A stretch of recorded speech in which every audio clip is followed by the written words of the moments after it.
And it would appear that we're live. It's just loading, John. Just give it. Okay, go. Yeah, I can just see it loading. So it'll just be a sec. Done. You are live. Okay, welcome to the special meeting of council for Tuesday, June the 9th. Yeah, I can just see it. I'll call the meeting to order and look into the agenda. Are there any changes or additions to the agenda, Ms. Smithers?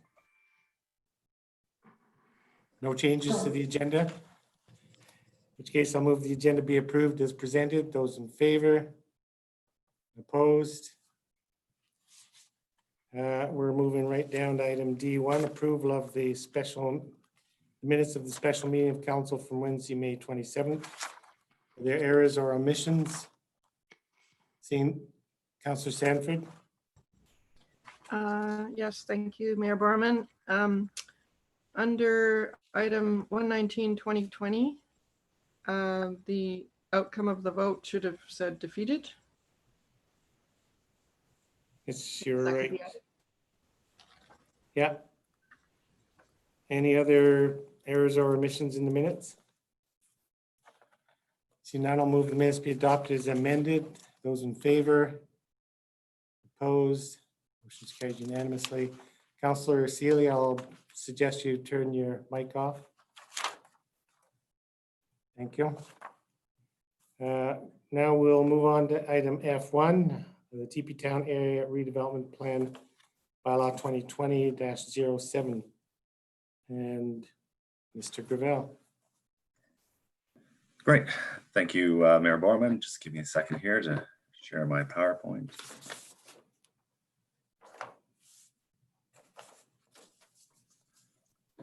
Can everybody see that okay? Yes. Yeah, it's working. Okay, great. Okay. Good morning, members of council. Good morning, Mayor Borman. Bylaw 2020-07 proposes to replace the Teepee Town Area Redevelopment Plan with a revised plan for Teepee Town. Just so everyone is clear regarding which properties are governed by the Teepee Town ARP, the area in white on the slide is the boundary of the ARP. The areas in color are properties governed by the Bow Valley Trail Area Redevelopment Plan. The objectives of the update are listed up on the slide and include to create a policy-focused and user-friendly document, ensure efficient use of land, to increase housing opportunities, to update parameters for Teepee Town's transportation network, and to ensure adherence with the municipal development plan. So with regards to creating a policy-focused and user-friendly document, the ARP has been updated to elevate the language from highly detailed statements to high-level statements and to revise the goals and objectives of the plan. With regards to ensuring efficient use of land, the ARP has been updated with the new land use concept that has increased the residential density by up to 187 residential units and expanded the mixed use area with a new requirement for at-grade commercial with new development. With regards to increasing housing opportunities, the ARP has been updated to allow for a variety of building forms, including accessory dwelling units and multifamily development, and to support rental housing through development incentives. With regards to parameters for Teepee Town's transportation network, the engineering department has revised the ARP to align with the town's integrated transportation plan. Finally, with regards to alignment with the municipal development plan, key elements of neighborhood design outlined in the MDP have been incorporated into the document. Several concerns were raised at the public hearing regarding the mandatory requirement for commercial space with new development in the mixed use area. Common sentiment expressed was that the commercial requirement should be reverted back to a choice to let the market or the homeowner decide. Sometimes the best predictor of the future is the past. And in this case, we can see what the preferred choice has been up on the slide. The red boxes indicate new residential development and the blue box indicates new mixed use development. So it's clear what the preferred choice has been so far. It should be noted that offering such a choice appears to be a novelty in Canmore, as none of Canmore's various commercial and mixed use districts allow for at-grade residential development. Some concerns were expressed regarding the potential for large-scale strip mall development. The slide demonstrates that there have been several lots redeveloped, and this pattern of redevelopment would prevent so that large strip mall type developments that were noted as feared by residents Furthermore, at the land use bylaw stage, you could also put a limitation on commercial frontage again to sort of. Sorry, limit Mr. the size. Gravel, can I just interrupt you there for a moment? If you just back up, you indicated that, and I didn't quite catch what you said, that there are no other commercial districts with that grade residential, or That's correct, yes. that's what you said? There are no Yes. other. So it's not saying we couldn't allow for the choice, it's just something we haven't done elsewhere. Great. There are other mixed use areas as being proposed, though. I'm thinking of Spring Creek Mountain Village, for instance. There's mixed use at ground floor in that development. That's correct, but there's attached to that, there's a requirement for a certain amount of commercial. Okay, Further on, thank you. the first half. Great, thank you. Okay. Some concerns were expressed about the scale of mixed-use development. The slide shows the scale envisioned for Second Avenue. These developments are just across the street, across the road from Teepee Town. Again, the intent here is small-scale mixed-use buildings. Of course, the length of new development would be far smaller than that shown in the examples, but the idea here was just to give that sense of sort of height and articulation. There were some suggestions that other than an increase in commercial taxes, the commercial requirement is no benefit to the community. However, requiring commercial development at grade restricts the size of dwelling units above the main floor. And therefore, these smaller units would be more market affordable than a large townhouse unit, for example. So the question is, which of these two types of forms of housing is more needed in the community? Ultimately, there's an opportunity here to, given Second Avenue's location and lack of redevelopment, to create a unique street with commercial space and small dwellings above. However, without a land use intervention, the streetscape will be mainly residential development, and it will be some time before this opportunity presents itself again. Considering all this, administration recommends that council give bylaw 2020-07 second and third reading. I will now pass the virtual microphone off to Ms. Miller. She has some concluding remarks that she would like to make. Ms. Miller? You're not muted. I mean, you are muted. Can you hear me now? Yeah. Great.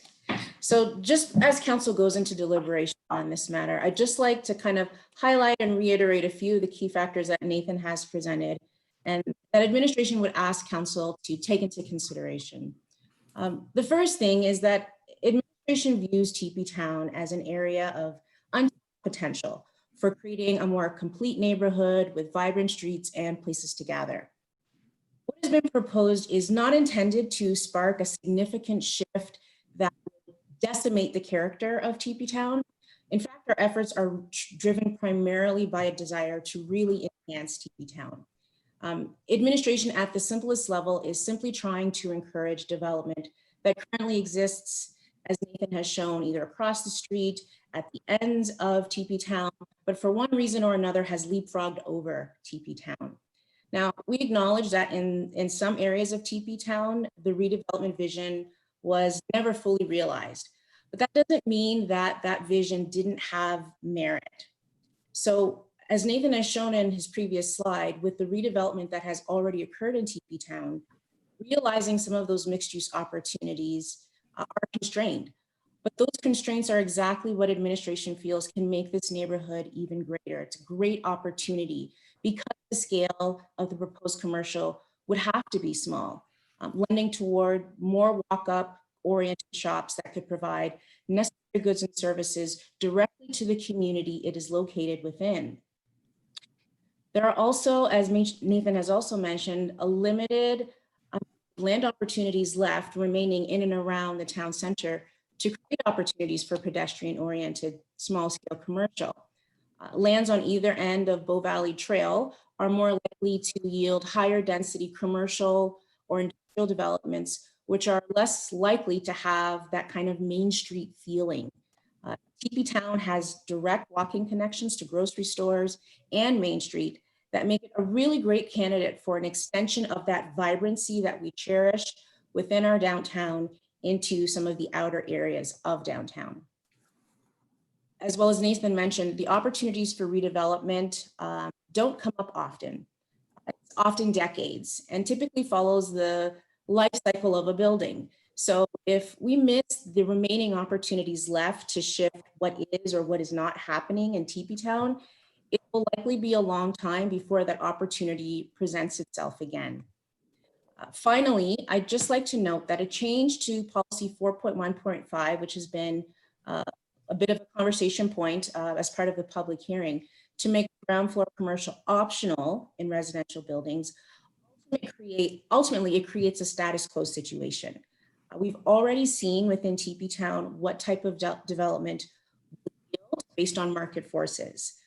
So without some additional policy direction to really focus that vision for those remaining areas, it is likely that the current development pattern of fourplexes will continue to be the prevailing development pattern. So with that said, I turn it over to council for questions and look forward to the discussion. Thank you very much for that input and perspective. Are there questions at this time from members of council for administration? Councillor Sealy. Thank you, Mayor Borman. Just a question about the low density area. Once the Teepee Town ARP has been approved, is there an option for property owners to apply for direct control zoning to consider specific plans?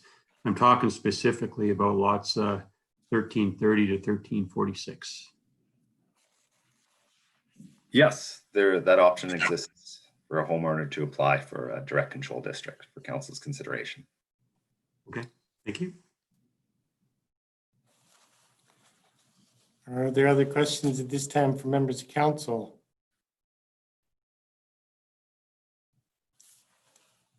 If there are no questions at all for administration, thanks very much for presenting this morning, Mr. Gravel and Ms. Miller. I think we can stop sharing that. Yeah, just Great. And we will have some amendments to put on the sharing screen. Ms. Hyde will be ready for that. So I will then at this time move the council give second reading to bylaw 2020-07. And I do have a couple of amendments. So I'll move the first amendment to that. And it's a multi-part amendment. I'm thinking I would just put it on the table as a multi-part amendment, even though it's quite long. If Ms. Hyde could put that on the share screen. And the reason I think it's best to put this forward as one amending motion is in order to meet the intent, each of those changes noted in red should be accomplished. So the intent of this amendment really is and to some extent just in response to the input from many residents of Teepee Town who have requested that the possibility for residential on ground floor continue to be permitted. And I appreciate fully what Ms. Miller was saying around future streetscape and community feel. I'm personally of the opinion that we could see a future streetscape there that does have a blend of both residential and commercial. And part of what I would hope to see happening there is almost like live-work situations where people own the commercial space on the ground floor, which is where they run their business from. It might be, I don't know, say a pottery. And then they live upstairs above in the residential component. So much like a live-work. I think it's a reasonable area to allow for for flexibility that this amendment would provide.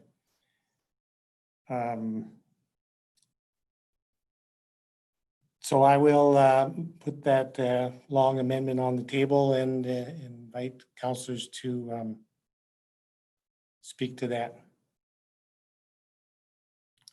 Councillor McCallum.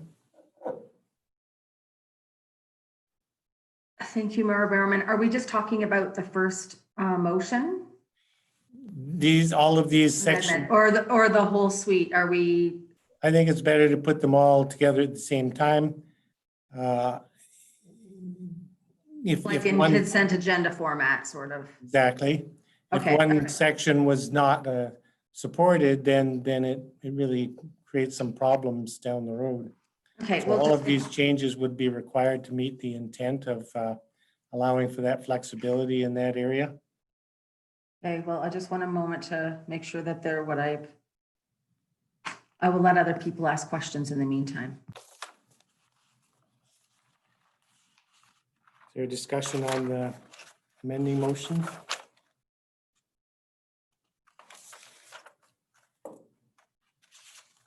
Councillor Sanford. Thank you, Mayor Gorman. The frontage on Bow Valley Trail lends itself very well to the mixed use with the commercial on the ground floor. And as Ms. Miller suggested, by giving an option, it's easier to just build the residential and leave the commercial behind. Walking around the neighborhood last week, just looking at the lay of the land and how it's changed in the last 20 years from what I remember Teepee Town being. It just seems to be that the opportunity is there for some really nice small scale commercial operations, like a coffee shop or a patio, maybe a neighborhood pub, something that would benefit the whole community. But there are limited opportunities. And I see that opening up that whole street to mixed use commercial would help that community, giving some focus to the community as opposed to just making it a fully residential community. But giving people the option drives it more towards residential. So I'm kind of torn about, facilitating more residential when what has to be relinquished is this opportunity for commercial, because the choice is easier to go one direction. And I'd like to support this motion because that's what we heard from the community. But we also know that the community has changed a lot over the last 40 years, basically. And, I think it would be really nice to see it go more in the direction of embracing this change and saying, here's an opportunity for our community to have some focal points where our own community could meet together. So I would like to support this because that's what we heard from the community. But I also would like to open up the vision of the community to say, we have some opportunities here for some future for our own community to get together in our own neighborhood in a kind of a cohesive way. So I don't know that this particular amendment achieves that, because I think we need to be future focused with this and bring the community to where it can recognize that this is a value and a benefit to it. Well, you're going to have to make a decision pretty soon. Exactly. I'll be calling the question. I have more confidence in residents and in people and in the future. And I can see a future streetscape there that does contain mixed use and has nice little shops and galleries on the ground floor and people living above. There is the one new property that was just developed last year, or at least occupied last year, where exactly that has happened. Nice small gallery on the main floor and residential above. And in a way, that mixed use makes me think of really older neighborhoods in some of the large cities that are just as you described, Counselor. There's community gathering places in small cafe or perhaps small corner store sort of a thing, and people living upstairs, and there's a vibrancy that comes from that. But we have to, I think, have confidence in the community, and certainly in this case, listen to fairly strong input from that specific community. I don't see that stretch, that Second Avenue, ever being a main commercial district, just because of the constraints inherent in fronting across a median to a fairly major roadway. This amendment will allow for that kind of flexibility that, hey, we heard from the community fairly clearly that that's what the existing community would like. It also allows for future realization of the vision of that kind of mixed use and what could ultimately be a really, really lovely place to live and do some business. So I would encourage you to support this amendment for those reasons. Councillor McCallum. Thank you, Mayor Barman. And Councillor Sanford, I would not disagree with you. I think that Teepee Town has the potential of being Sesame Street, quite frankly. I know that sounds really silly, but it's got that ability to be sort of a nice, cute, closed neighborhood with it's able to take care of its own residents with its own services, which is why I would really like to see more commercial come forward in Teepee Town. I know that we have heard from residents, but we've also heard from a lot of developers. And there's a lot of developers that are quite happy to continue to develop residential on that frontage because it is a quick in and a quick out. And that's not necessarily a bad thing, but it's not going to get us that vision that you're speaking to. The difference between, and the reason why I think that commercial hasn't been developed to the degree on that frontage that it should be is because commercial is disadvantaged to residential. Commercial requires commitment.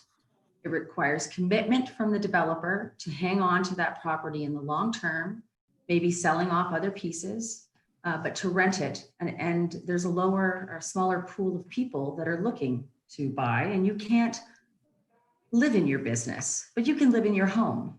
And so you can live in a home and you can also do business out of a home sometimes. So that's why I think that residential becomes the more, the default on that frontage is because quite frankly, it's easy. And if you have an individual that's looking to develop their own property, one that they've lived in for several years, something like what I've done recently, the ability to do that on a residential scale is getting tougher and tougher for individuals to be onesies, twosies developers. I honestly have struggled with this piece as well. I honestly think that a beautiful mix of commercial down that frontage with the residential that's there is what I would like to see in the long term. But I also am very proud of all of the work that has been done on the ARP outside of this. And so what I heard and I thought was kind of interesting was a response to the ARP, but only to really this section. There were a few people that expanded their comments outside of this particular piece in the ARP, but the majority at no point actually commented on how much they loved the other parts of the area redevelopment plan. And over the last few days, I've made a point of speaking and reaching out to some of those folks that wrote us and hearing, hey, like I heard you didn't like this piece, but what did you think about the rest of the ARP? And the response was that they liked it. So as much as I would like to see what is stated in the draft move forward, I also know that there seems to be a lot of fear and a lot of pressure from developers in general. And though I don't tend to feel that pressure, I also don't want to lose all of the good work that's been done outside of 4.1.5. So in a roundabout way, I guess what I'm saying is I will support your motions, Mayor Moorman, but I'm not sure it's going to get us in the long term the effect that we're looking for, when the effect that we're looking for requires a deeper commitment from a developer than what we've been seeing on that main stretch. That's the right word. And thank you for those comments. I'll note that from my perspective, for a developer to build commercial, they're going to have to be certain that there's demand. And allowing for that mixed use will allow that block to continue to develop into a vibrant community. And as that grows, then there could be more demand for the commercial. If it's commercial only, it could arguably be a long time before that area redevelops, because you have to have, you can't just plop a business down somewhere and hope that customers will come. You need the critical mass. I think that's one reason that we've never seen much real development in commercial sector up in Three Sisters. They don't have enough critical mass to support too many businesses. That's changing with some of the more recent developments. Councillor Seeley, you had point to make? Yeah, I agree with what I've heard, and the commercial component is important, but the community was pretty loud and purposeful in wanting something else and wanting to allow the residential. So I have confidence in the community, and I hope that this is an asset to the community, and certain amount of commercial will happen. However, allowing residential on the ground floor makes some sense, and that fits what I've heard. Councillor Mara?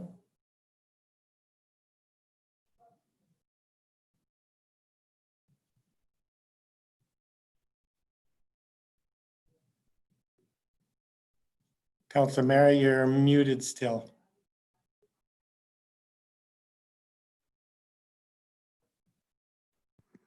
There you go.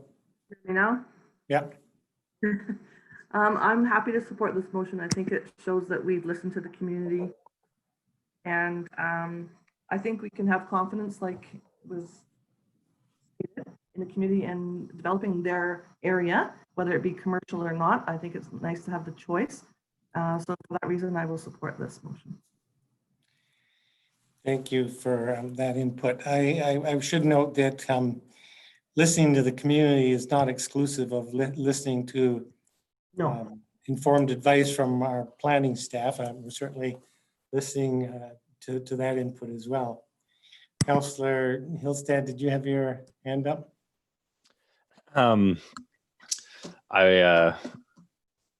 As Councillor McCallum said, I was struggling with this one as well. Part of me would like to see some more commercial there, because I did walk around just yesterday, just looking at it again, all of Teepee Town, and actually got to talk to the owner of that one commercial, and he was happy with his building, and he's confident it's going to all get rented out. He's rented out 2 of the 3.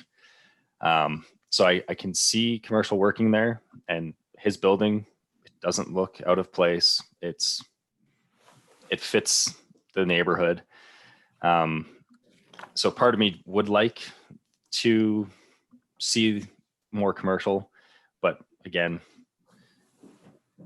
with the feedback we received, there are maybe fears around that commercial, taking away from the residential feel of the entire neighborhood. And as it's been primarily residential for its history, I can see those fears.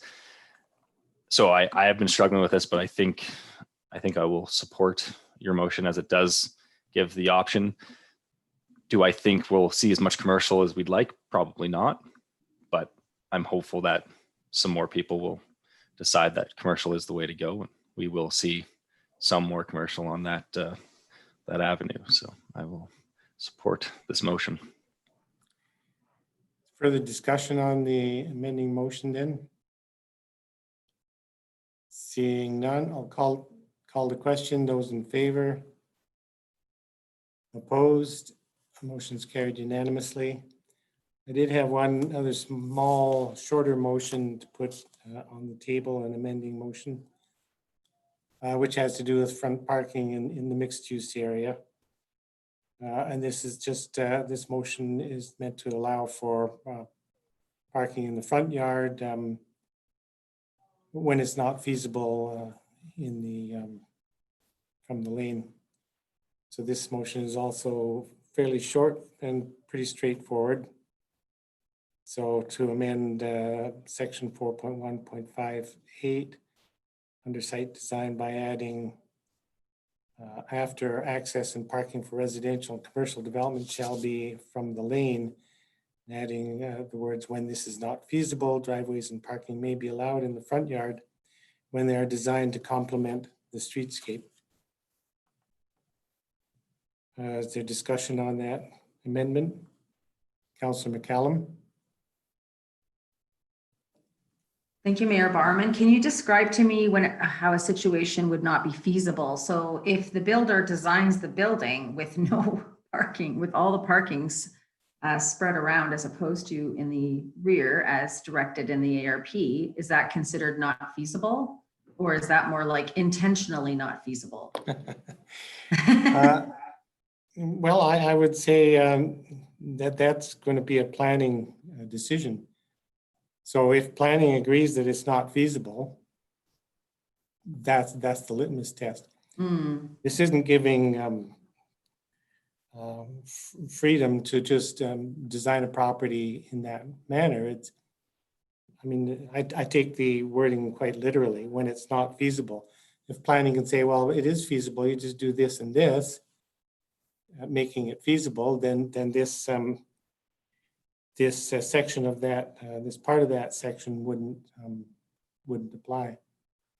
Do you think it might not be better to just leave it out and allow for the developer to go to variance? And if that's required, then they can go to variance. I think this makes it more clear rather than leaving it up in the air. Again, we do have to depend on discretion from planning department to assess the property and the design, proposed design, and as I say, use their discretion in saying, well, there is feasibility here, and or there isn't. So if the planning department agrees that it's not feasible to have that access from the laneway, then that's a call that I'm confident planning department could make. Yeah, I guess my concern, sir, is that if you put forward a plan that from the first sheet of plans actually doesn't even contemplate parking as directed, then it's actually going to be not feasible short of completely starting from scratch on your plans. And that's why I'm concerned that this is going to just mean that every set of plans that we see come forward is going to ignore the actual will, want, and wish of the policy and go down to the word feasible. I get where you're going, and I respect your intent. I very much respect. I just know what it's going to be like on the ground, and I do have trust in the planning department also. I just also don't want to put them in a situation where they're constantly banging heads with developers who don't have any intent of putting parking where the ARP asks for in the first place. So short of having that head banging situation, if we just don't approve this amendment, then we can allow each and individual developer to, if they want to make that change, then they can go for variance. And again, that is the planning department that would have the ability to approve that. And if not, it would go to the approving body. The appropriate approving body, sorry. Make a perfectly good points, Councillor. Other discussion on the amending motion? Anybody gonna, thank you, Councillor Hillstead. I once again will be agreeing with Councillor McCallum on this. The making it feasible, like we could definitely see plans come forward where they just make it not feasible for the sake of argument, just so they can try to get their parking in the front yards. Again, with that one commercial that has been developed there, they have the parking in the back looks great. Like it's landscaped, looks nice. I think it is feasible to have parking in the back. Again, it's all depends on how you design the building. So even if ends up being residential, I still think they could design it in such a way that they have parking in the back. So to me, I don't think this is needed for many of the same reasons that Councillor McCallum has already stated. Thank you. Is there other discussion on amendment? Councillor Sanford? Mayor Barman. One of the issues I find with parking at the front is that it constrains the pedestrian nature of the streetscape. And if we're determining that something is feasible or not feasible, it works more in the favor of the developer as opposed to the community. You know, I think developing the streets in a pedestrianized format is supported when you take the driveways to the back, because your sidewalks are less encumbered and people can have access to the frontage of properties by walking as opposed to driving. And I think in some neighborhoods we've seen redevelopment where streetscape parking has in fact really impacted the walkability of the neighborhood because the sidewalks are impacted by the frontage. So I think that I don't think I'm going to support this motion, just because I think we should be moving that parking to the back of the buildings to support the pedestrianization of the frontage. Further discussion on the amendment, Councillor Seeley? Interesting. I'm changing my thoughts on this. I did like the amendment. However, I agree with what I've heard. And there's a pedestrian friendly environment we're trying to make more prominent in this area. So I think I will support having parking in the back, and this would encourage more parking in the front, and I think make it more cluttered. So that's where I'm leaning right now. So that means you would vote against the amendment? Yes. Right. Councillor McCallum? Oh, I realized I didn't have my mute button off. Mm-hmm. Swearing all over the place. I was watching. I just wanted to actually add that even though we put, the default is to put parking in the rear, that doesn't mean that we forget the aesthetics of the rear of these buildings. We also have to remember that these buildings are going to be 3- and 4-plex buildings, and that in some cases, their front street is going to be the alley. So even though we push the parking to the rear of the alley to allow for more pedestrian opportunity, we also can't forget the alley. And that means making sure that the rear parts of the alley look as aesthetically pleasing as the front parts of the building. So I just wanted to add that this is not at the expense of aesthetics of buildings and articulation and all those things that we like to make buildings look interesting. It's just more about not butting heads with the planning department and ensuring sort of a uniform streetscape unless a variance is approved. Further discussion on the amendment? Any other discussion at all? See none, I'll call the question on this amending motion. Those in favor? And opposed? Motion is defeated with Mayor Borman and Councillor Mayer in support and the others in opposition. Unless there's other amending motions to bring forward, we'll go back to the main motion as amended. Is there discussion on the primary motion then that we give second reading to the property tax, to bylaw 2020-07 as amended? I'll speak in support of second reading. It's been a long time we've been talking about Teepee Town. This for me started the very first year I was on council, so elected first in 2004, and the first ARP I think was approved in 2005, and then it came back for some revisions. So we've been talking about Teepee Town redevelopment for a very long time. It's been a slow go, and part of that is because it's been a unique neighborhood. A number of people that call Teepee Town home in Canmore that are really devoted to a certain je ne sais quoi about that neighborhood. It has a unique flavor, a unique character, and so both we at the town of Canmore and the elected administrative side have wanted to move slowly and carefully in concert with the people that do live there and wake up every morning in Teepee Town and go to bed every night and raise their kids there. So it hasn't been an easy exercise.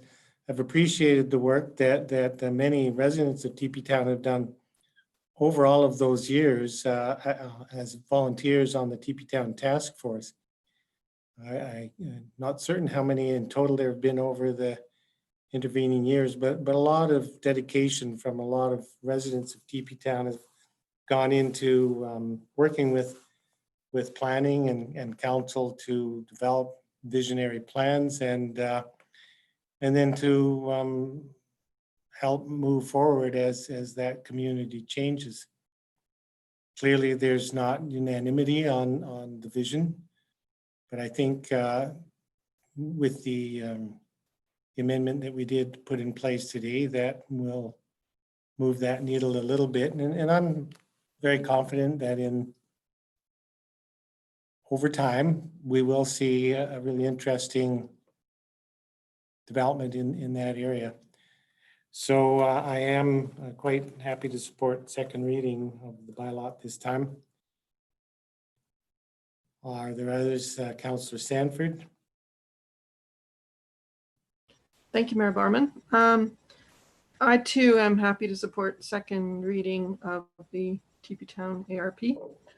The work that was done by the task force is very much appreciated, and I think it informs a lot of what the community's wishes are on this new redevelopment. And I think for the most part, the community has been ready to embrace some of the changes that are being recommended. Also bringing the neighborhood into the architectural guidelines that exist throughout Canmore, I think will make things better for the neighborhood, but also the focus on preserving the existing mature trees is a nice feature of that neighborhood, because that brings it into its own and recognizes the value and the history in that neighborhood. And I think it can still be a very distinctive looking neighborhood from with all the options to redevelop, but also the crosswalks and the orientation to Bow Valley Trail, you know, with the intent to improve that access and also to improve the infrastructure overall in the community. I think it's a very good time to be focusing on improving the opportunities for the neighborhood to improve and appreciate their own infrastructure, because this new ARP will, I think, encourage things to move forward in that neighborhood and then bring that infrastructure into better alignment. So I'm hoping that the choices that are made along that Bow Valley Trail will enhance that those commercial opportunities, because the alignment to Bow Valley Trail, I think in that neighborhood is really significant. So if the choices are made to integrate it well into Bow Valley Trail along that commercial section, I think that would be a really nice direction to go. And I think the opportunities, we've given the choice in that neighborhood now, but I think we can move forward and look forward to a beautiful build out for Teepee Town. And I'm looking forward to a really nice community. I will support it. Councillor Sealy, I'll also support second reading and like to take some time to thank the Teepee Town Task Force. They've been working very hard on this, and the community are coming forward with some good recommendations. I like the plan, and I'm excited to see where it goes. further discussion on the motion? Seeing none, I'll call the question. Those in favor? Opposed? Motion's carried unanimously. I'll then move that council give third reading to bylaw 2020-07. So discussion on that motion, Councillor McCallum. Thank you, Mayor Barman. Actually, I realized that you and I had discussed and realized that in the ARP, there wasn't, usually there's traditionally a little thank you to the members. I'm wondering if I can make that amending motion now or if it's too late. You want to amend the ARP to that effect? Just to add in the introduction, a thank you to the members of the Teepee Town Task Force for their work on this project. Yeah, I'm fine with that. That could be an amendment at third reading for sure. Okay, so can I put that amendment down, please? Yeah. You don't have prepared wording. I have nothing prepared. It's pretty easy. Just a thanks to the task force members over the years. Yes. Yeah, Up to administration to wordsmith that. I'm comfortable with that motion and happy to support it. I did speak about the importance of the task force members Yes. through That's this what twigged it in my mind going, oh, past got to do that. 16 years of work, including yourself, Councillor McCallum. You've been council rep on that task force for, I've lost track of the number of years. Two or three. Two or three. Thanks. Regardless, so there's an amending motion then at third reading, which is to add thanks within the ARP introduction, thanks to the various members of the task force over the years. Discussion on that motion. Seeing none, I'll call the question. Those in favor? Opposed? Motion's carried unanimously. And back then to third reading of the bylaw. Councillor McCallum. Thank you, Mayor Barman. So I'd be happy to approve third reading, support third reading of the Teepee Town ARP.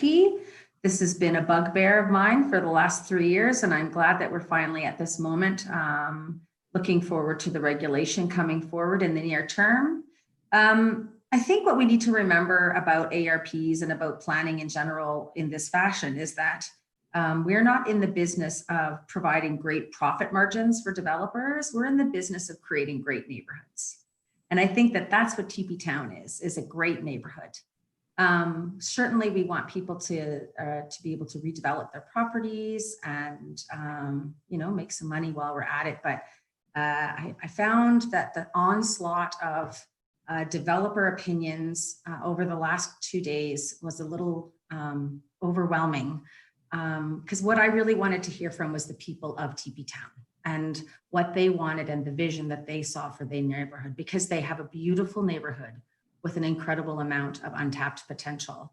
And I too had a chance to walk through the neighborhood yesterday, and it had been a couple of months. Actually, it'd been winter since I've been last. So Teepee Town greens up in a way that we don't normally see in other neighborhoods sometimes. And it was just beautiful. And that mix between those newer buildings and those old sweetheart buildings that are in there is just absolutely precious. And I'm looking forward to seeing how that neighborhood develops over time. This ARP is not going to see its fruition in 10 years. It's going to take time, but I'm looking forward to seeing how that works over time.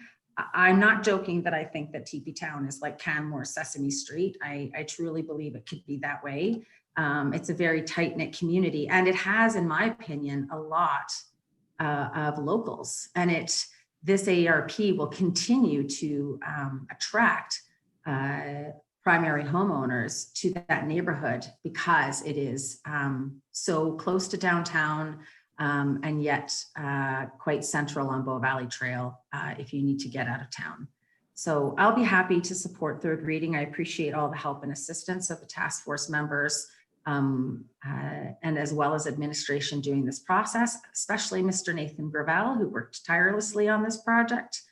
And I look forward to seeing the effect of change from this ARP on the community. Further discussion on third reading? Councillor Seeley? I'll also support third reading, and I spent some time on the Teepee Town Task Force as well, so I know it's been work in process for many years. I'd like to appreciate administration's work on this. It hasn't been easy. The vision of the community has changed, and I think we've got a really good product, so I will support third reading.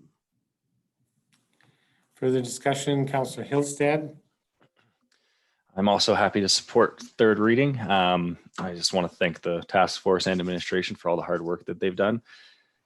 Considering that really there's only one really contentious spot in this whole ARP, I think speaks volumes, as sometimes people don't like any of it. So the fact that most of it was liked and there's just one particular area that we saw contention on, I think speaks volumes to the work that was done by all. So yeah, I'll be happy to support this.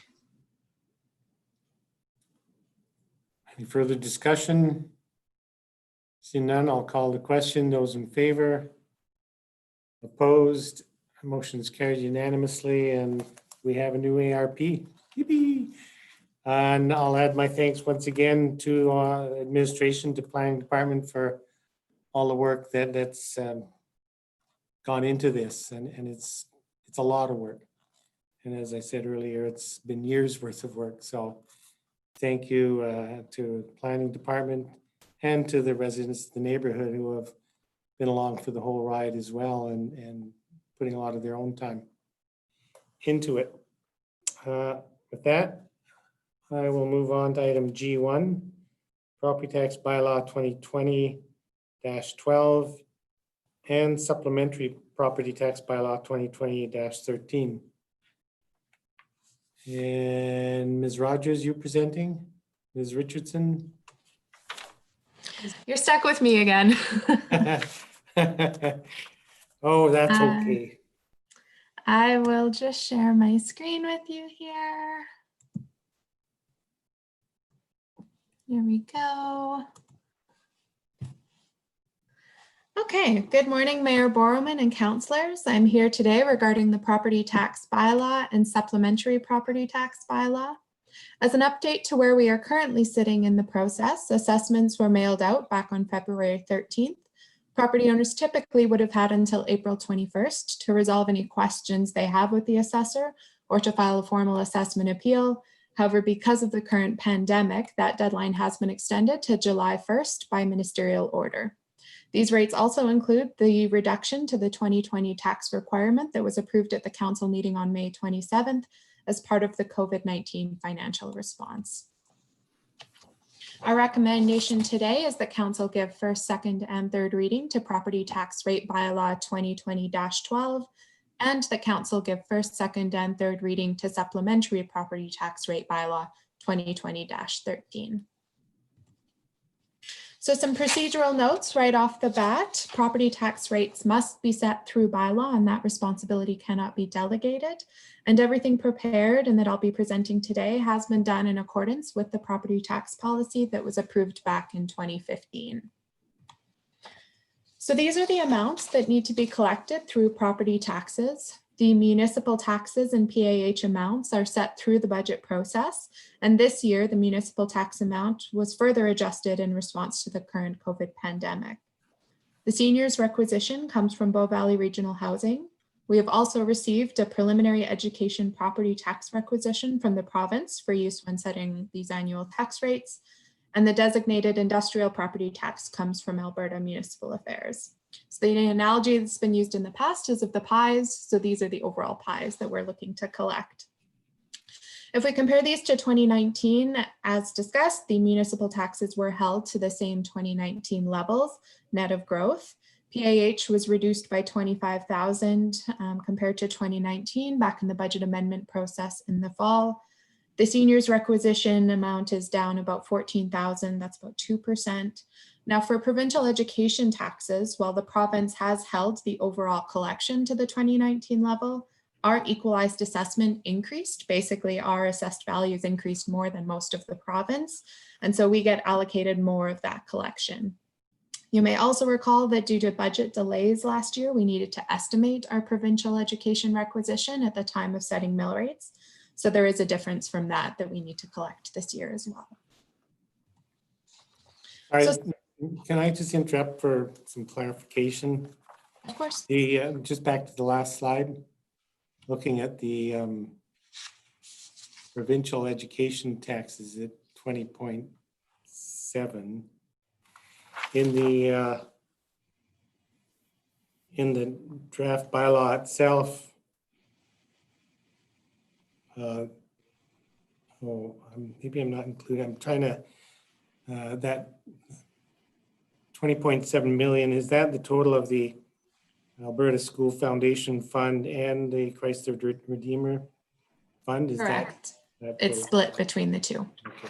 And in the report itself, and in your written report on page 3, you note the education tax requisition is set at 20.5.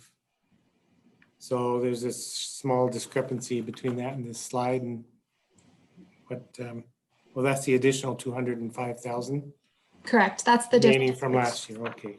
the under collection from our estimate. Right. Here. And last year, as councillors will recall, there had to be an estimate given on what the requisition would be because the new government hadn't issued the full details last year. Sorry, go ahead. Correct. So we did, I'm very grateful that we did get our preliminary education requisition this year. So we have a greater level of certainty this year around the collection, but we are still dealing with that legacy of that need to estimate last year and correcting for that difference this year. Those over under collections do happen every year. It is a preliminary requisition, I should say. And we do get a final one later in the year that also includes any changes in assessment that have happened in that intervening window. So the process happens every year. It's just the amount is more significant this year than it generally is. So how those pies that we were just discussing are split up is through assessments. So again, to extend that analogy, assessment is how we kind of determine the size of those slices. The assessment needs to comply with the standard of assessment regulation, which is established by the Municipal Government Act, the MGA, and the audit branch of Alberta Municipal Affairs monitors assessments to confirm assessors have applied legislation appropriately and that assessments are prepared using the same value standards for all property, so the subsequent assessments are fair and equitable. So in Alberta, assessments are prepared using mass appraisal. So that values a group of properties based on common data of mathematical models and statistical tests. It's efficient in that it lets assessors accurately value the large number of properties we have in a short time frame. And this is the result of that process for this year. So this is the assessment information in aggregate with the totals by category. The total increase in taxable assessment is 640 million, and that's composed of two parts. So real growth for 138 million, and that's the assessed value of new properties which did not previously exist, and market growth at 502 million, and that's the net increase in the assessed values of existing properties. So that's about 22% and 78% respectively. One note I just want to make on the classifications. So each year, owners of tourist home properties who are not renting their property out have the option of completing a statutory declaration in accordance with our property tax policy. And so the fluctuations in the properties that complete that declaration contribute to the change in assessments in those two types of properties. So now if we take these total assessments by each category and split them by the number of properties in each of those categories, we can look at an average assessment by category. So an average is simply that it's not indicative of any owner's final tax slice. And again, as was clarified with the last chart, the difference between the tourist home and tourist home personal use categories just depends on those stat decks being filed. So the difference in value isn't attributable to the classification, but rather just which properties have filed that in any given year. So when it comes to applying this information to the required tax amount, the first step is to determine the desired split of municipal taxes between residential and non-residential. We're recommending to keep it at 65-35, which is consistent with last year and is in line with our competitors and neighbors, which I'll discuss next. And then secondly, those split portions are divided by these assessed values. So this analysis is all provided as attachment 1, that's page 39 of the agenda package. So this is our competitor data set. Our competitors are those municipalities that are in the same or similar market from an economic perspective. And this is what was based on last year, so the last complete data set we have. So for assessment share, the average amongst our competitors was 82-18, which is consistent with the prior year. And here in Canmore, our split was 85-15 for the assessment share. For the tax share, the average, again, for our competitors was 66-34. And here in Canmore, we're very close to that average at 65-35. Now, if we move on to our neighbors, the average assessment share for our neighbors is 79-21. And here in Canmore, again, we're at that 85-15. And if we look at our tax share, the average for our neighbors is 69-31. And again, here in Canmore, we're at that 65-35 split. So all that goes to support maintaining our split at 65-35 to be in alignment with our competitors and neighbors. So for the calculation, that first step is to determine the required splits in accordance with the tax policy. So again, we're recommending maintaining that split at 65-35. And then each split is then divided up by those assessed values that I spoke to earlier to determine the appropriate mill rate. And again, the mill rate is the dollar value of taxes per $1,000 of assessed value. And our property tax bylaw sets out the different mill rates for each of those classifications. As a reminder, Can I just interrupt again? I'm sorry. But just on that last chart you shared on page 41, the 2019 tax share with neighbors. Mm-hmm. So it shows the average is 69-31. And of course, we're at 65-35 because that's our target, has been. But now I'm thinking of the task force, the property tax task force report, which initiated the direction to try to have that tax share match the average of our competitors and our neighbors. So it seems that the average, at least, of the tax share with our neighbors is perhaps moved up a bit to, let's round it out, it's 70-30. That's what this chart would suggest. So at 65-35, we're below the average of our neighbors on tax share. Below our neighbors, I would say closer to our competitors. The average there was that 66-34.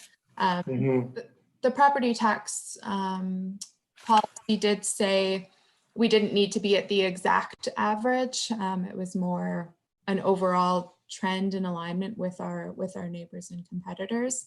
And so looking at the balance of both data sets,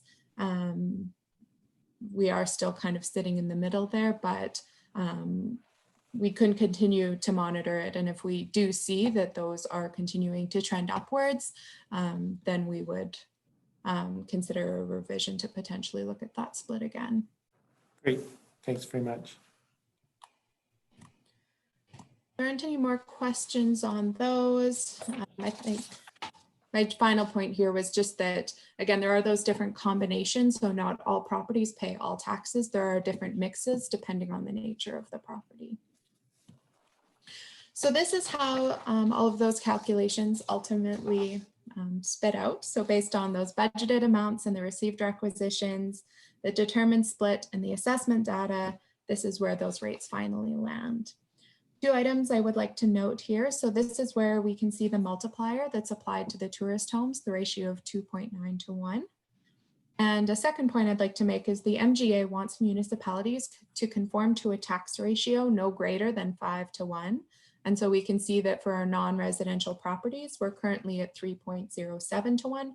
So we're well under that threshold. So this is what that looks like and the impact of those rates on a residential property. So this is an illustrative example of municipal taxes only. It doesn't include PAH on a residential property. So again, these will only be reflective if you increased by that exact same percentage in the assessment. So as an example, if you had a $685,000 assessment that didn't change at all, your municipal taxes would actually go down from $1,655 in 2019 to $1,541. With the average residential increase at 6%, even at 5%, since we held the overall collection, taxes would still decrease. It's only once we get to 10%, so that your assessment has changed at a greater proportion than all other properties, that your taxes would actually increase. So if your assessment went from 685,000 up to 753,500, your taxes would then increase from 1,655 up to 1,695. So while our overall collection was held to the 2019 level net of growth, any property change year over year is affected by how that property changed in relation to all other properties in that classification.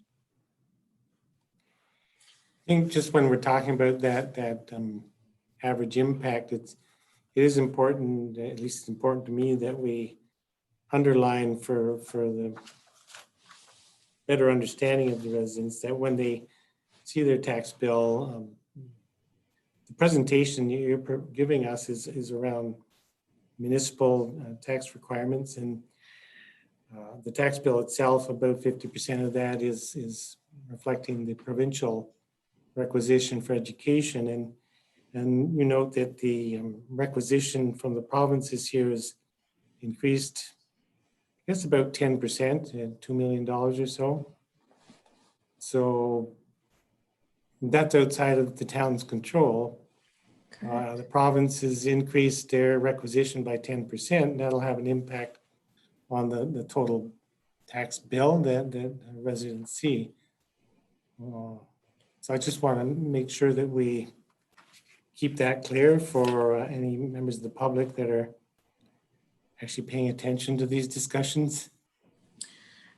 It's all very complex, and we do our best to try to explain it in a way that is understandable, but there are so many factors that go into any individual property's bill. At the end of the day, the province made the announcement that they kept their collection to the same 2019 levels, similar to what we've also done as a municipality. But again, because our assessed values went up, I think Banff experienced the same, but because our community has been fortunate in that I would say we're struggling less than the province as a whole, and our values, our assessed values reflect that, it means that we're allocated more of the province's bill even when they hold it flat.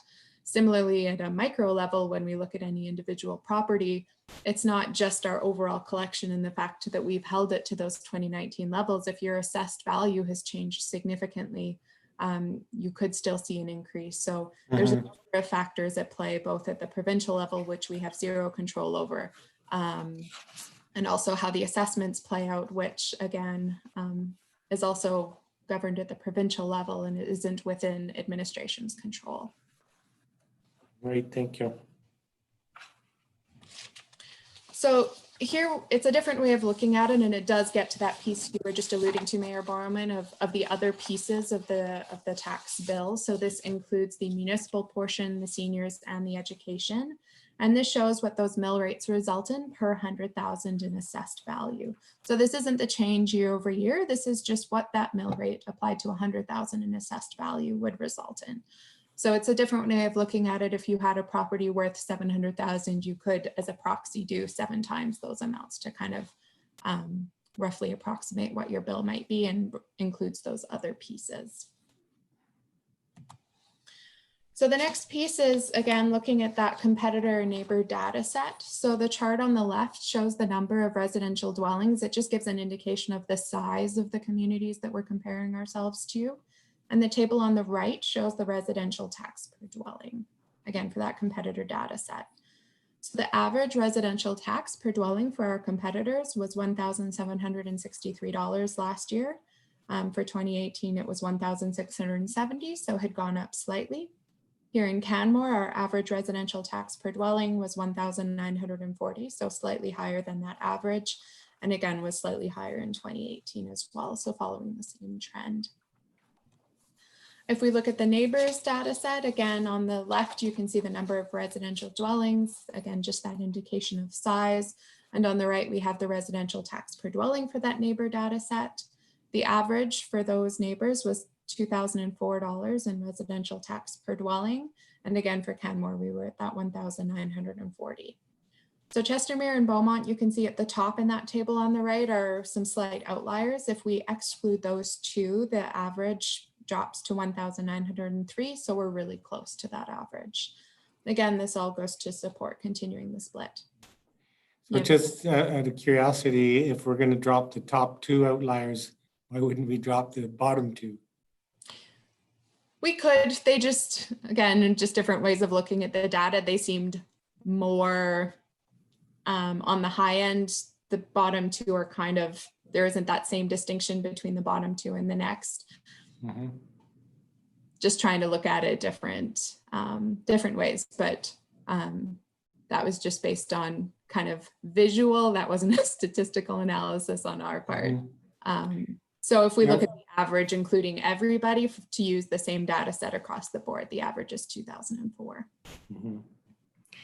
Yeah, and we've certainly done this, I think each year, drop the higher valued than neighbor properties just to, I guess, I don't know, be open that we're not trying to skew anything by making our number look better. But in any case, yeah, I appreciate the work that goes into providing this chart.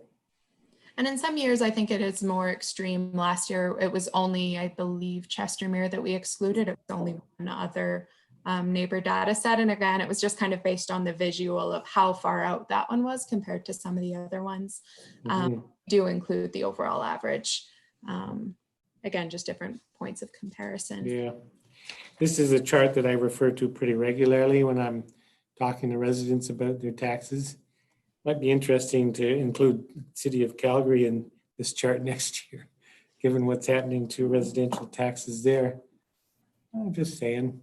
We've been using the same data set for a long time, I believe, going back to 2015. So we could look at some of those other. Yeah, I know I'm joking. I'm really joking. So finally, the last piece I was going to talk about here is that supplementary tax bylaw. Our budget does include $25,000 in supplementary taxes. And again, that just represents any properties that are completed before October 1st of this year. And we must have a bylaw in order to collect the supplementary tax. And the rates that are used for supplementary tax are the same as the rates in the property tax rate bylaw itself. Councillor McCallum, you had a question? Thank you. And thank you for your presentation so far. And so October 31st is the date for the supplementary. Is that when the supplementary assessments come out after that? Correct. Okay, gotcha. Thank you. Any other questions on the supplementary one? So that basically wraps it up. Just to, again, the recommendation today is to give first, second, and third reading to property tax rate bylaw 2020-12. and that council give first, second, and third reading to supplementary property tax rate bylaw 2020-13. That concludes my first presentation this morning. So I know we've addressed some questions throughout, but if there are any further ones, I'm happy to address them at this time. Great, thanks very much. I think you've done a stellar job of presenting really complex information in a way that's a little bit easier to understand. This is certainly one aspect of council work that's continues to be challenging.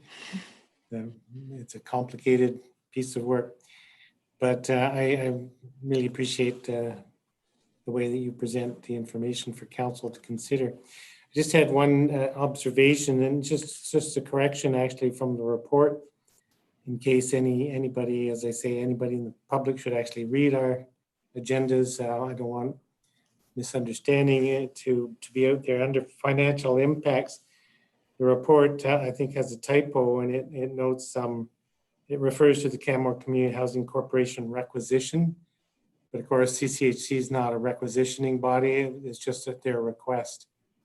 So just, I guess we missed that at the draft agenda review. Regardless, Sorry, I missed that CCHC is as not well. they present a request. They don't requisition from the municipality, which is an important distinction. Are there any questions at this time from members of council? Ms. Richardson? You've all got it dialed. That's good. Thanks very much for your presentation and all of the work that leads up to this particular motion. So this time I will move that council give first reading to property tax rate bylaw 2020-12. Is there discussion on the motion? I'll be quite pleased to support the motion, because if this isn't approved, then the town will have no finances coming in to operate. So it's an important, it's a really critically important piece of our work to approve the property tax bylaw each year. Councillor McCallum. Thank you, Mayor Barman. So I'll be pleased to approve the property tax bylaw. This budget, although we've already approved the budget, this is of course the next step after the budget, and this budget was a tough one.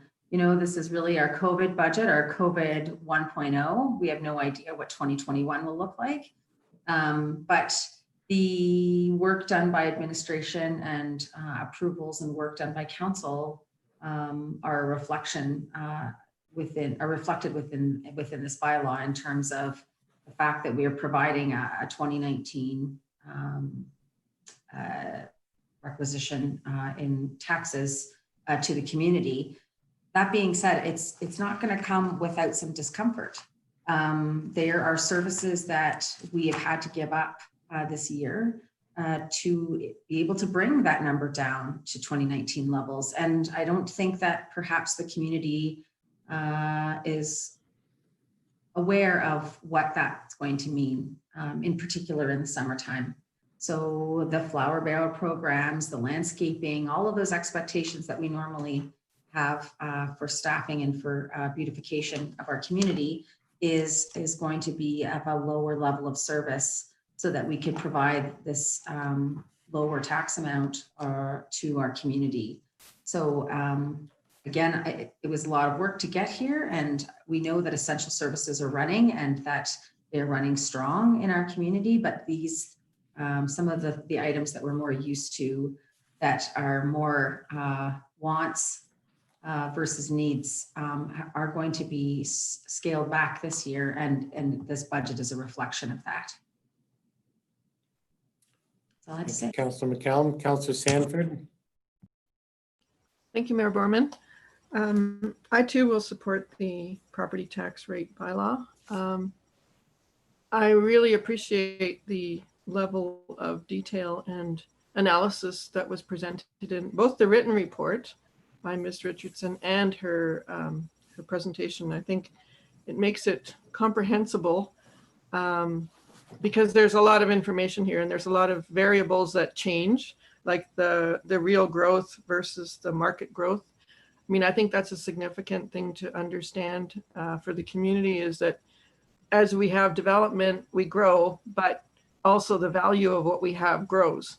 And so, you know, determining what those factors are that affect our tax rates and our assessments is really good for, especially for council to understand. But I think Ms. Richardson did an excellent job of presenting it in the written report. And I think if the community wants to understand how we come to these conclusions, this would be a very good report to read and look at all the variables that we consider when making our tax rate bylaw, because we not only look at what is happening in our own communities, but we compare to other communities of either similar size or similar economies. And I think that's important that it's brought forward in a report like this. And I thank Ms. Richardson very much for bringing that together for us and to making it so comprehensive and understandable.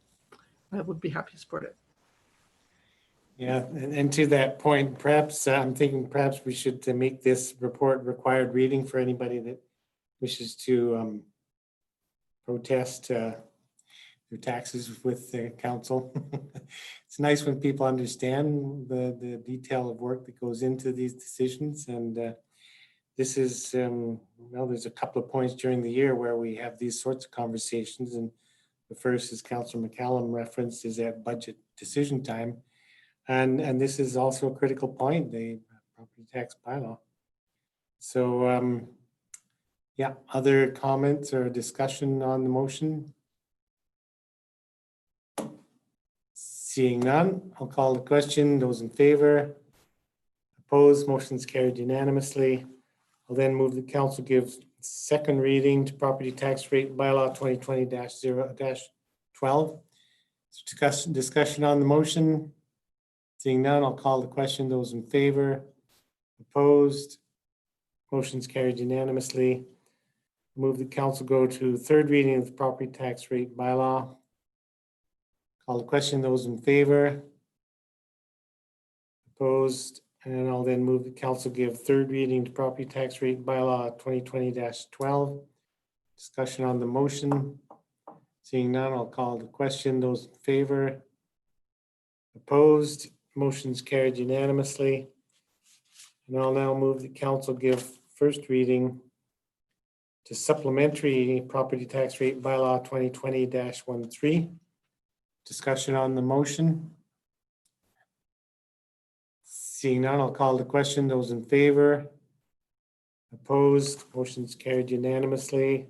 I'll move the council give second reading to supplementary property tax rate bylaw 2020-13. Discussion on that motion. Seeing none, I'll call the question. Those in favor? Opposed? Motion's carried unanimously. And I'll move the council go to third reading to the supplementary property tax rate bylaw. Those in favor? Opposed? Motion's carried unanimously. And I'll move the council give third reading to the supplementary property tax rate bylaw 2020-13. Discussion on that motion. Seeing none, I'll call the question. Those in favor? Opposed? Motion's carried unanimously. And we'll move on to item G2, tax penalty bylaw amendment 2020. Ms. Richardson, welcome back. So now that we've talked about the rates, the next piece to discuss is the timing of all of this. So I'm just sharing my next presentation here. Here we go. So our next recommendation is that council give first, second, and third reading to tax penalty bylaw amendment pandemic response 2020-11.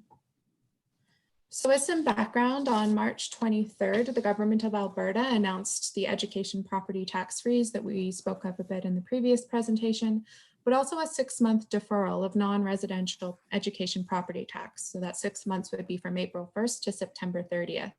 And these actions were taken with the intent of generating liquidity for non-residential property owners to keep more businesses financially viable and able to make their payroll obligations, ultimately to keep Albertans working.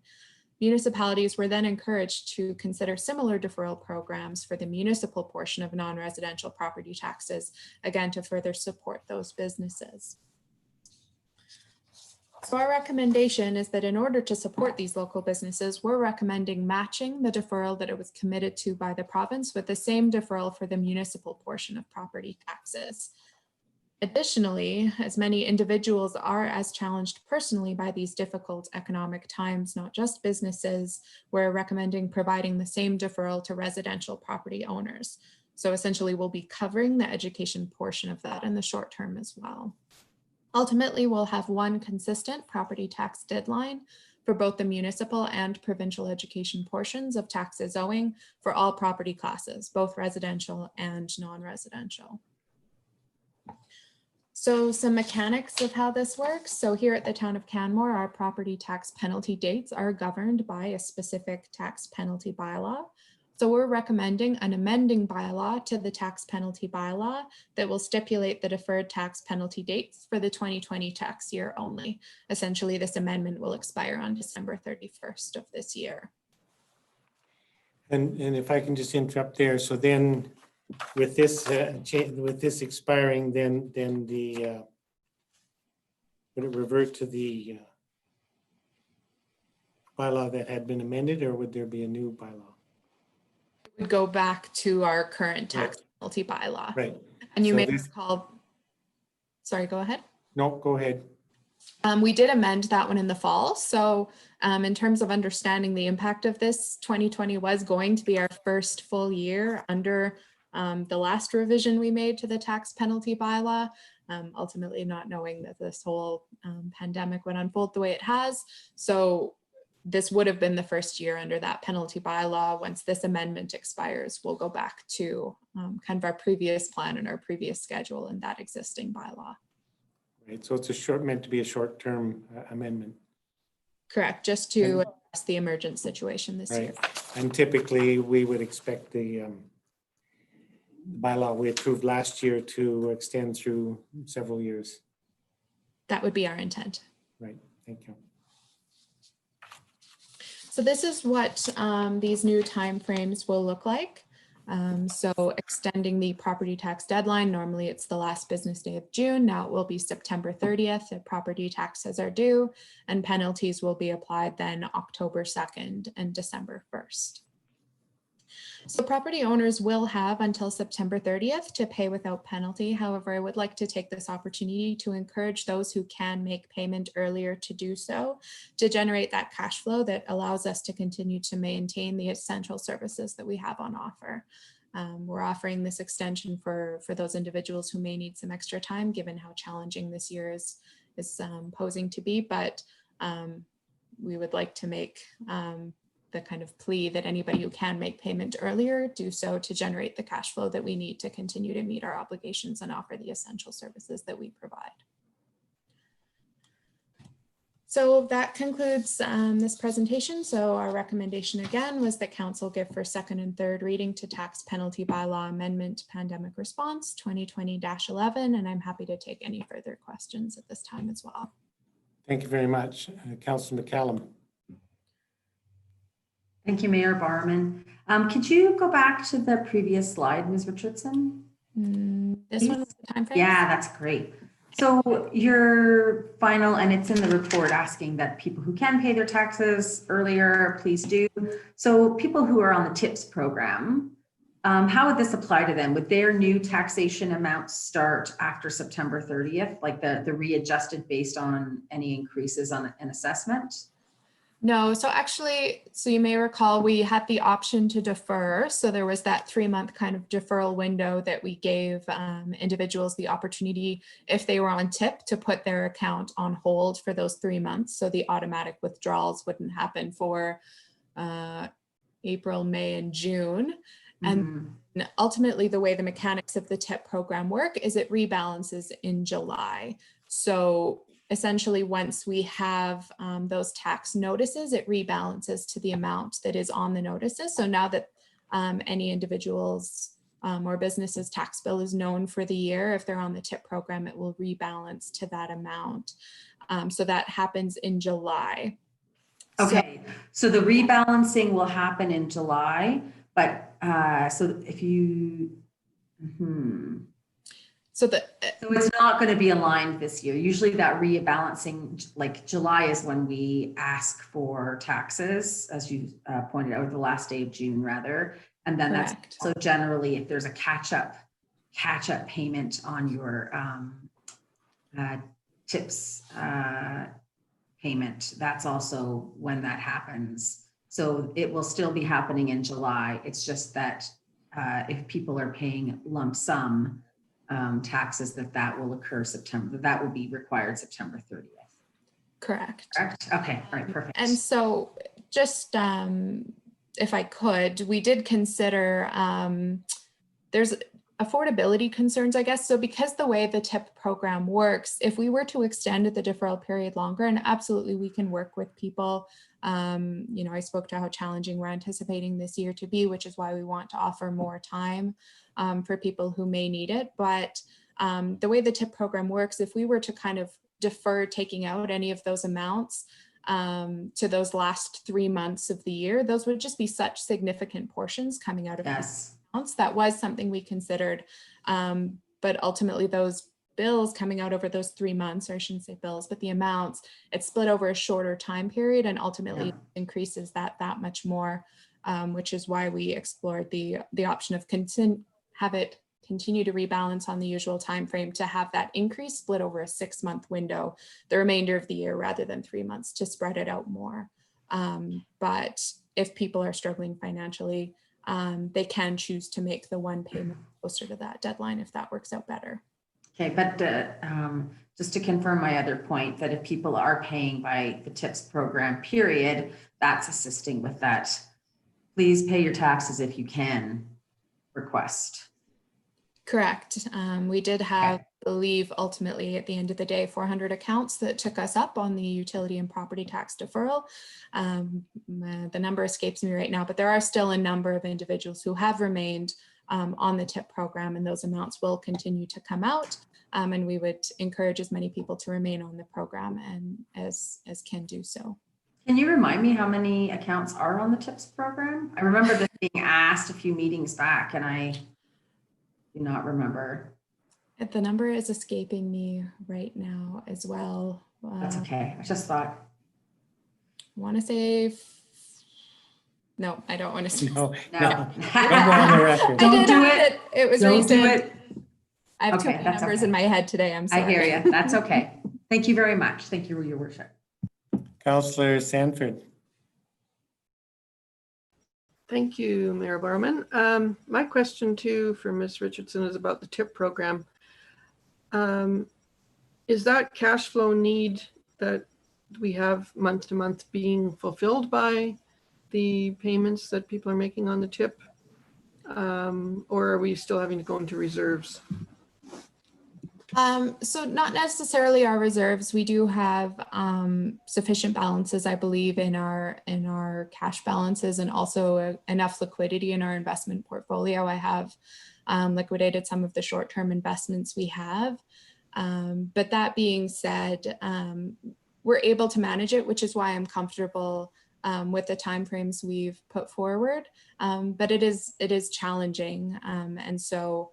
I think many communities are putting out a similar request that if you can make your usual payments either on the TIP program, or if you do choose to make the one lump sum payment, if you can make it closer to the usual timelines rather than the deferral we're offering, that just helps us not need to exercise the same number of options that we have, but we do have the balances to support this deferral. But if we have to liquidate some of our cash investments, there is a real cost to the municipality by deferring, because there is, we have the cash, but we're just not going to be able to use the cash the way we have in the past. So the deferral does cost us something. Absolutely. The opportunity cost of having that money invested, we won't be making that same interest that we would. Also, by not having those balances earlier, we're usually sitting on more money. The other piece is that because the province only extended that deferral to non-residential, but we've chosen to match it for residential ratepayers for that education piece, that amount is still being taken out of our account by the province. But we're basically floating that difference as a municipality to offer that same deferral to residential ratepayers. So that's also a concrete impact to our cash flow situation. Okay, thank you very much. Mayor Borman, it's Ms. Mhm. Rogers. Just was able to get information in the background. We have 5,055 accounts on the TIP program. Wow. And you indicated there was 400 that took advantage of the deferral? I believe that was the number that was Right. the last update I had, and that was across utility and Yeah. property tax accounts. That's interesting. I mean, quite a bit less than 10% of taxpayers took advantage of that deferral. Interesting. And you know, in the same context, talking about deferrals, approving this bylaw doesn't preclude possibility of council in the future. I'm talking about other possible deferral programs that we may want to talk about that's still within the realm of possibility if council felt that there would be some advantage to a specific class or group of taxpayers for us to consider a different deferral or a second deferral. That's still well within our ability. Are there other questions from members of council at this time? I see none. Thanks very much once again, Ms. Richardson, for presenting very succinctly a very complex issue. And with that, I will move the council give first reading to the tax penalty bylaw amendment pandemic response. Discussion on that motion. I'll speak in support. I appreciate the work that once again that admin and Ms. Richardson particularly have done to come up with different approaches and to show that the municipality is sensitive and struggling with our taxpayers, our residents, and our businesses in this bizarre time with COVID. So I think it's really good work. It's brought this forward, and it is showing awareness on the part of the town to what's happening in the community. So I'm happy to support this bylaw. The discussion on the motion. Seeing none, I'll call the question. Those in favor? Opposed? Motion's carried unanimously. Then move that council give second reading to the tax penalty bylaw amendment pandemic response. Discussion on that motion. Seeing none, I'll call the question. Those in favor? Opposed? Motion's carried unanimously. I'll move the council go to third reading of the tax penalty bylaw amendment. Those in favor? Opposed? Motion's carried unanimously. And I'll move the council give third reading of the tax penalty bylaw amendment pandemic response. Discussion on that motion. Seeing none, I'll call the question. Those in favor? Opposed? Motion's carried unanimously. And I believe that brings us to one of our favorite motions. Move the council be adjourned. Those in favor? And we're adjourned. Thank you very much.